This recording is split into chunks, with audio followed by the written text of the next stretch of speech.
Yo, so one of the main things that gets people to remember, or like at least me, that helped me remember a little bit of in regards to school and math and science and physics and all of that, was saying everything again and like no notes, just what I kind of remember, and then going and look at my notes, doing homework and stuff like that. The reason why I'm wearing a beanie is one because my hair was looking crazy, but two mainly because it's actually cold as hell today, and it was really because I didn't want to do my hair. I'm gonna keep it a buck. I mean, like there's really nothing to do to it, but I really didn't want to do my hair. Um, this is where I like sometimes like I haven't really designed it. It's just been here for like a week. It's mainly a guest room and like a storage kind of place, but that's kind of over there, and there were like some beds here I think, but nobody really stays here or nothing. So we moved them out, and then this is where I 3D print. This is where I design. Sometimes I have shirts that I thrifted that I'm trying to sell. So yeah, this is starting to become a little bit like an area where Jay chills a little bit. You know what I mean? Well, Jay doesn't really chill here. I kind of like hardly really come back here. It's been like a week too. Like it hasn't been that long that it's been here, but um, yeah, this is kind of cool. It's kind of like a little bit of my area. You know what I mean? But the main thing that I wanted to do was start making videos about thermodynamics. I'm currently taking thermodynamics, engineer, I mean economy, a little bit of economics for engineers, ethics for engineers, and circuit analysis. So what I wanted to do is go through my classes and just kind of summarize maybe what I did in the day, maybe what I did in the week, maybe like what I learned and stuff like that. And this is not by any means correct. If anybody's watching this and is like trying to get a sense of, you know, if there's something is correct or not, you know what I mean? This is just me kind of reviewing. If there's another person that, you know, maybe enjoys watching this, or like they're going to commute for 2 hours and they're listening to something that maybe helps them recall, that's also sick. I kind of also want to make that for that reason, because when I'm driving over, I kind of do want to like have something to remind me about what's going on in school. You know what I mean? And I don't want to record the lectures because that's just man boring. I'm just gonna hear the lecture for 2 hours, and then I'm gonna get to school, and then another whole lecture for X amount of hours, and then I'm gonna come back home, and I'm just gonna hear a lecture in my freaking car like for the rest of the time that I'm driving, that I'm alone by myself. Also, listening to lectures all the time is just not. It's really not the way to do it. It's kind of just really a waste of a time, waste of your time, my time, everybody's time. You know what I mean? Obviously, the first time you hear the lecture, that's good, but just recording it, at least for me, recording it and then listening to it over again, just doesn't really do the trick. So this is one of the things I do. So we're gonna go through my classes, and then I'm gonna kind of summarize what I did. Obviously, it's the first week. We haven't really learned much, or like no material has really been taught, put out there, or like stuff like that. But there's gonna be a lot of points where I'm gonna be like I apologize, but that's just the way it's gonna be. This is mainly for me, like I said, but if it does in some way help other people, or maybe seeing how I do it, and then you guys kind of mimic it in your own way, in your own format, in your own whatever, that's also cool. Whatever, I don't care. But yeah, so first class, we're gonna go Monday, is gonna be ethics for engineers. So what we learned was kind of just a review of the syllabus, to be honest, because we only went Wednesday, because Monday was Martin Luther King Jr.'s day. So we went Wednesday. He went over the syllabus, and then he went over the definition of an engineer. Now this is a little complicated for me to kind of understand at first, because for my entire career, life, whatever, I've just thought of engineers as people that solve problems. But the definition that he proposed, or presented or whatever, and would like for us to use in exams, and if he ever asks again, or anybody ever asks in his class, like, oh, what is an engineer, he wants us to say that it's the art of using nature, the nature not nature, but the resources that nature has or provides for us. Okay, I'm trying to say how it's supposed to be said, because there's many ways you can say it and just fuck it up, okay? Because I haven't already. So, the art of using human nature to benefit humankind. Human nature. Mother nature to benefit humankind. So, I was having a sort of like a discussion maybe with my sister and my dad and my mom and me. We're all kind of talking about it. And I agree that the maybe a little bit more of a modern definition might be engineers solve problems. You know what I mean? Because it's not so much I got this piece of wood from a tree and I made a house. You know what I mean? Like we're not in, you know, that I don't even know what era that would be, but like we're not back there. You know what I mean? We're here now. You know, AI era. So I kind of disagree with it, but I kind of need to have that in my mind now because that's the way it's gonna have to be for exam stuff like that. And so there's that. That was really the main thing, to be honest. The other thing was four characteristics or for something that something an engineer. That's really how I remembered. Okay, so it is what it is. Okay, um, so it was know the difference between why and not know what, meaning that people like scientists are researching something to figure out, you know, um, a fact, maybe, you know what I mean? And we as engineers are using the fact to make something, you know, we want to know why it works and how we can use that for something else, you know what I mean? Rather than proving something as something, you know what I mean? With decision making without proper knowledge, without budgeting, without like really just knowledge about what we might need to make the decision, you know what I mean?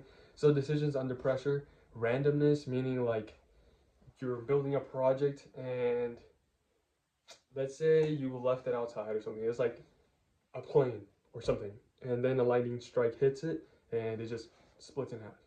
So boom, it's over. Randomness, you know what I mean?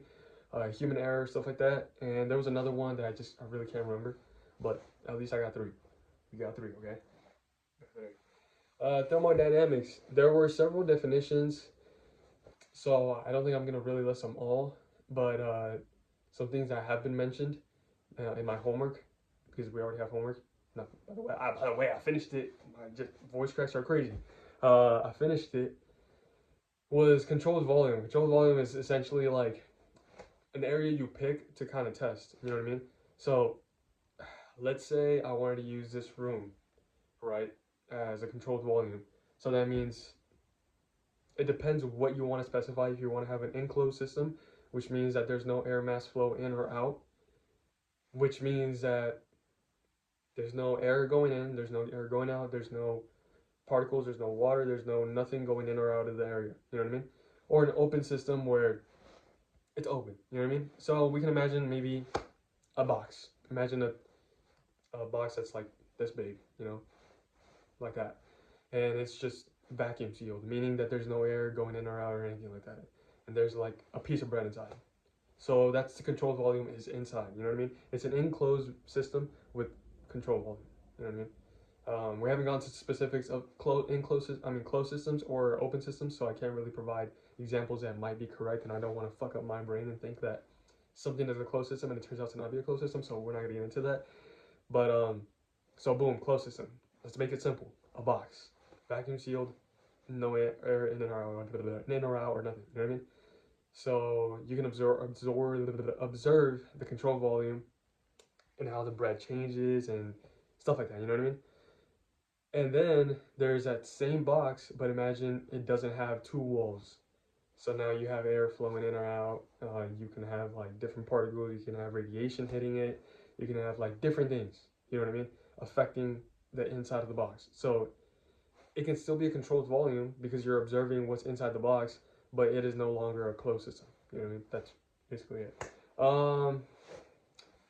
We have used rho gh, which is density times gravity times the heights.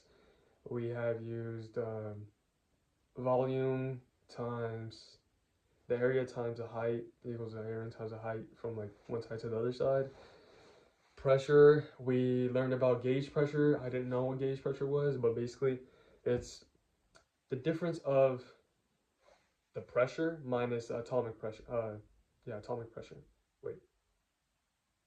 Atmospheric pressure. What the fuck am I saying? Atmospheric pressure, meaning here on Earth we have our sea level. We're at 1 atmospheric pressure. Yes, pressure. Which means we're under 101,000 pascals of pressure.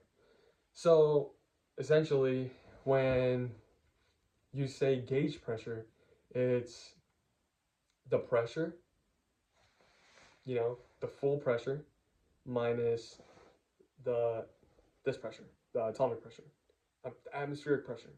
So basically the difference, right? The difference. And the absolute pressure is the whole thing. You know what I mean? Including the gauge pressure and the atmospheric pressure. I cannot say atomic pressure in front of my pressure. That shit would be mad embarrassing. But yes, so atmospheric pressure plus the gauge pressure equals absolute pressure. Absolute pressure minus atmospheric pressure equals the gauge pressure. So gauge pressure is essentially just the difference of pressure between whatever you're measuring or whatever you're applying pressure to minus atmospheric pressure. So to make it a little bit simpler, I try to dumb everything down as simple as I can so that I can kind of understand and then I get deeper and deeper and deeper. But I'm going to try to dumb it down a little bit more. So there's this line, right? This is 0. And then we have atmospheric pressure. This is where everything's normal. And then your tire has this pressure, right? So gauge pressure is this pressure minus this pressure, which is really this pressure, okay? So this is gauge pressure. Now, in the real world, people don't really say gauge pressure. The gauge pressure is blah, blah, blah. They don't really say that. They kind of just say 30 psi, 40. You usually use psi. You know what I mean? So that'd be kind of weird. I don't think anybody really uses gauge pressure. But if you are instructed, this gauge pressure or whatever, then you know, you know, you know what it is now. Either way, it kind of wouldn't make sense to have it on your reader saying like you're at 101,000 pascals, and then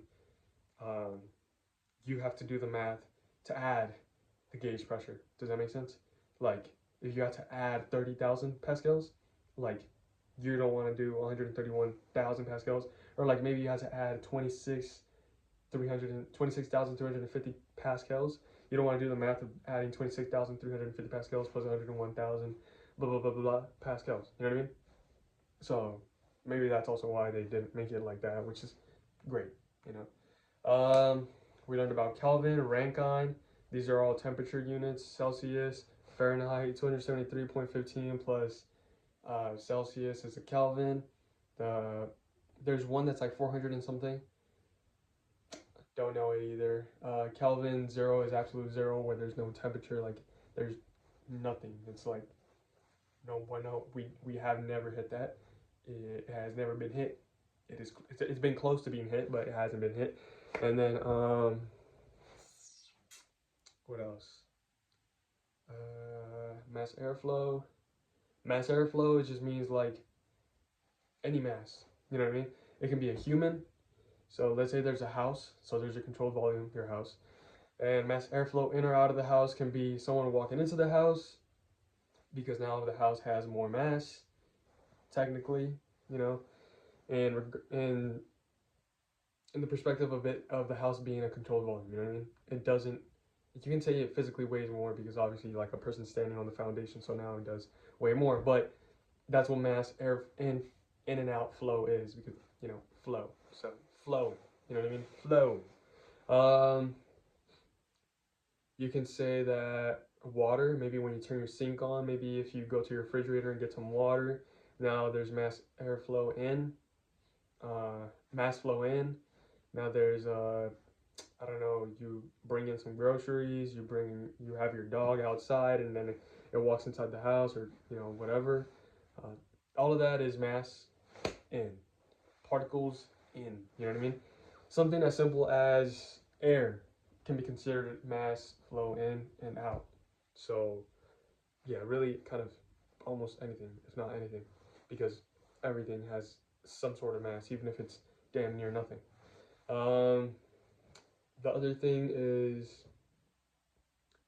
energy flow, which we haven't really touched, but thermal energy, such as stoves, chemical energy, which can be maybe you're cooking, maybe you're baking. There's a chemical reaction occurring in the actual cooking and baking itself.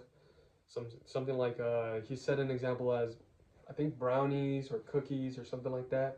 But there's a chemical reaction that can't be undone because once you cook the brownies, they're cooked. You know, you can't bring them back to how it was before. You know what I mean? You can't separate everything and it's all good. You know what I mean? No. I think electrical energy was another one. So anything like appliances such as AC, central heating, TVs, toasters, microwaves, refrigerators, really anything. Uh, Thermal energy also can also be considered involved in electrical energy because electrical energy does tend to emit heat. It depends, what it is, but usually it does emit some kind of heat. It does turn the electricity into some kind of thermal work. You know what I mean? Such as a light bulb. A light bulb nowadays we have different kinds of light bulbs, but back in the day, back in the days, they had the light bulbs that were basically resistors. Um, so the little cable inside. Let's make it simple. There's two cables like that, and then there was a cable right here. This cable would just heat up, and you know, uh, that's what would line up the room, I guess. But it would also emit a lot of heat. Well, now it's considered a lot of heat compared to the light bulbs that are in existence now. You know what I mean? Such as LEDs. LEDs don't really emit heat. I don't know how they work. I don't know. I don't know. But yeah, LEDs. They're compared to those light bulbs. The light bulbs from the back in the days. Those were crazy heat sources. You know what I mean? But something like that can be shown as heat. Um, Obviously, maybe central heating. That might be the obvious one. Something like a refrigerator. If you guys ever looked at the back of the refrigerator, there's copper coils or wires or whatever you want to call it in the back, and it's usually from the components inside the refrigerator producing the heat. And how does the refrigerator work? There's different components that go into the refrigerator work, and we're not going to get into that because I don't really remember everything. I know there's like condensers. I think there's 4 different main parts that show the schematic of a refrigerator, but we're not gonna get into it because yeah. But essentially, you connect your refrigerator to electricity, turn it on, and it produces heat. It's not the main thing it does, but it does end up producing heat. Therefore, there's thermal energy coming from another electrical appliance. Um, Besides that, I don't think there's really much else. Uh, Extensive and intensive properties. I need to study those a little bit more. I don't want to say the incorrect thing, but one of them is something that doesn't depend on the substance, meaning the amount of the substance. So it can be something such as temperature or density, right? So temperature of something or water, like let's say the density of water, right? Let's say the problem says you have 5 pounds of water and it's at 10 degrees Celsius. So you can say blank property is 10 degrees Celsius because it doesn't depend on the mass. It's that. You know what I mean? And the density of water, and it's always going to be that. And then the other kind of property is something that does depend on the amount of substance. For example, the mass of 5 pounds, that is one of those kinds of properties. I don't want to say what property because I don't want to mess up my brain. And then the other one is volume. Volume depends on the amount of the substance. In this case, you would, depending on the container, maybe you can do maybe there's a box, 5 pounds are in the box, get the measurements of the box, and then you get your volume. So basically anything you don't have to do math for, I think. It's kind of how you can think about it, really.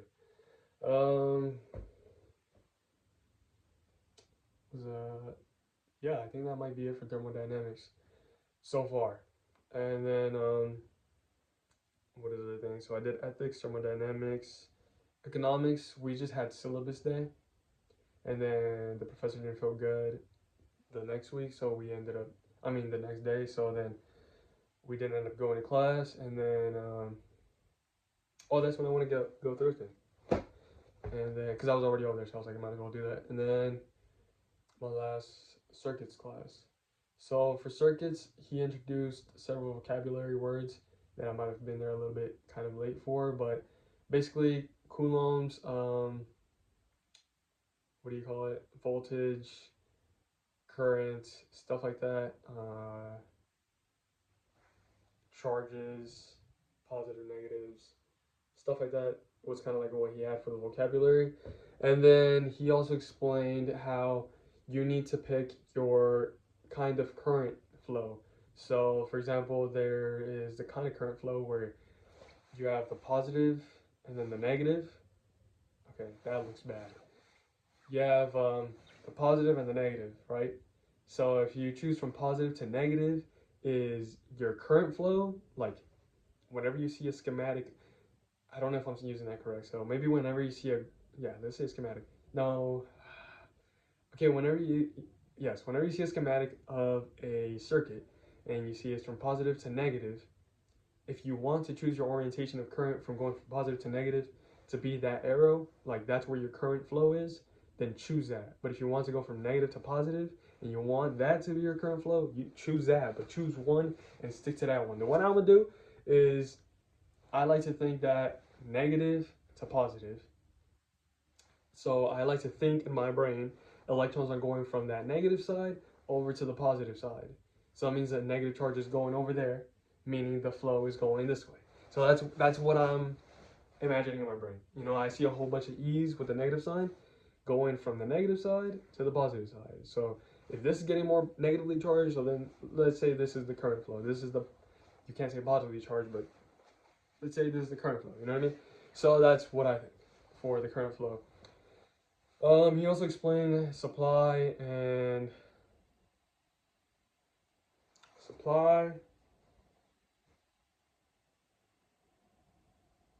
So when something is supplying and the other one needs to recharge,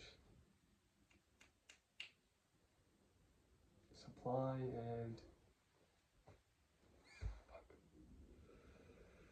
something else. Supply and something else. Think.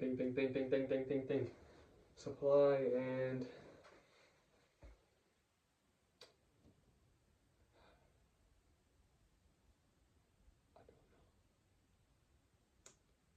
it's supply and something. Something that basically means it's gonna power it back up. So, say you have a battery. So you have a battery, and then you have a component that the battery's positive terminals on this side, and the negative terminals on this side, and then you have the positive on this side and then the negative on this side. So you can think of it as the same orientation for positive and negative. And then you connect the positive side of the battery over to the positive side of the terminal of the element that you're going to be connecting it to, and then the negative side to the negative side. So you're powering this from positive to this positive side of the element, and from the negative to the negative, you're essentially getting quote unquote power again. You know what I mean? I don't want to say that exactly because, once again, it's not exactly that way, but you can think of it that way. That's kind of how I thought about it, and it worked. So positive to positive, it's supplying. You know, the battery is supplying the elements, and then the negative to the negative, it's like, hey guys, I need more battery, like give me more power. And then it's like, okay, we got more power, and it's like, oh shit, I need more power, and then it's like, okay, okay, you know. So that's basically what it is. That's it.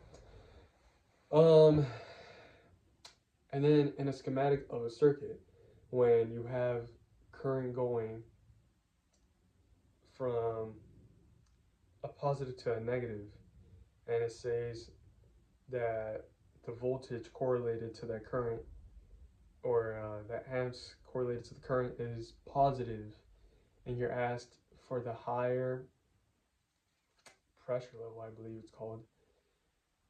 It's whatever correlates with the sign of the amps given. So if you have a positive uh, amps or voltage given, that means your higher pressure level, I don't want to say pressure level, your higher blank level is the positive side.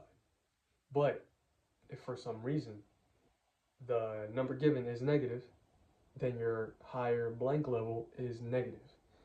So the way you kind of correlate what is the higher blank level is by looking at the sign of the number given. That's basically it. That's where you kind of draw your line, like, oh, it's going this way, or oh, it's going that way. You know what I mean?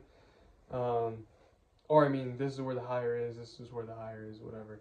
So the negative side can be the higher level. That's it. There's something that did confuse me at the beginning, but I got it after a little bit. And then what was another thing? It was like if the current is being drawn, flowing from the positive to the positive, it's applying it, it's supplying. And then from negative to negative, it's like the arrow's going this way, right? And that's, let's say, recharging. It's not recharging, but it's like that's not the correct term. But let's just say that. So it's recharging. Let's say the current is drawn as negative, flowing to the negative. You know what I mean? Instead of the arrow going from this way to this way, it's going from this way to this way to this way. Someone asked, does that mean that the current from the negative to the negative is supplying it? Like, does it mean the battery is supplying this? And I really thought this was going to be wrong. And I answered the question. I said, no, you gotta just think about it how, look at the thing that's connected, you know what I mean? Like positive to positive, negative to negative. The positive is still supplying the negative, like, you know what I mean? That's kind of what I basically said, and the professor said, yeah, that's correct. I still don't know if it's completely correct. I don't know. That shit is still kind of confusing, you know what I mean? Like, it makes sense in my brain because, I mean, it's connected this way. Positive, positive, negative, negative. You're saying that the current in the schematic shows the current flowing this way. It just means that it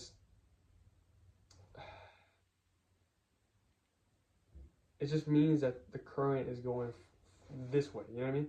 But it doesn't mean that it's supplying it. Does that make sense? Because it doesn't make sense, because it doesn't make sense. Because you're saying the current is flowing from the battery to this negative terminal, and you're saying it's not supplying it. So how is it powering it, right? But in my brain, I just think, no, supplying. I don't know how else to put it, to be honest.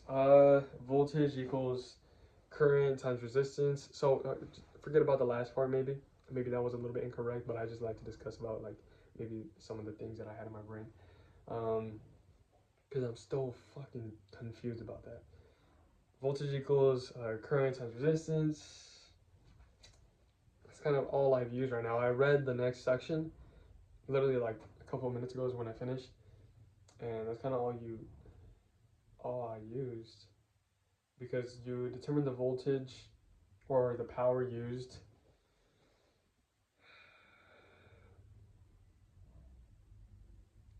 Power equals voltage times current. Yeah, you just determine the power, all of the elements used. You determine the power that the sources produce, and according to Telenon's or something theory, all the power should add up to zero. You know what I mean?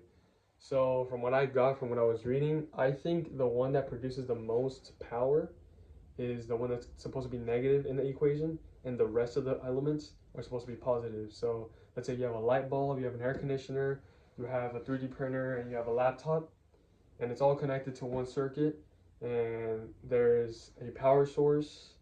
So then you add up all the appliances, you know, and the power source produces the most amount of power. So let's say it produces 176 watts or something, a random number. And everything is supposed to add up to 176 watts. So you add up all the appliances, those are the positive sides, and then the one that powers it, which has the most power, is the negative one. So when you do the math, it should add up to zero. It's kind of like, think about equilibrium, you know what I mean? I guess you can think about it that way. So if that's correct, then the math correct. The math correct. If the math correct, then math good. Math good, then you're good, you know? Anyways, yeah, that's kind of all I used for the next section. There was a few confusing parts in regards to where the amps go in the schematic of some circuits, because there was a circuit that had, imagine, 4 lines, and then, you know, like that. So it showed the flow this way around, right? But then there was no lines here. So I don't know it goes here, and these circuits never really touch, or if the amperage goes from here to here, or if the amperage goes from here to here, or what it does. I should probably bring a whiteboard or something someday.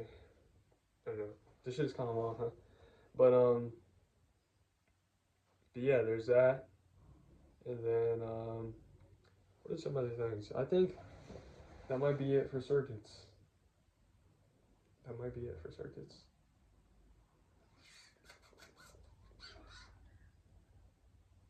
Other than that, there's two different kinds of current flows that I described.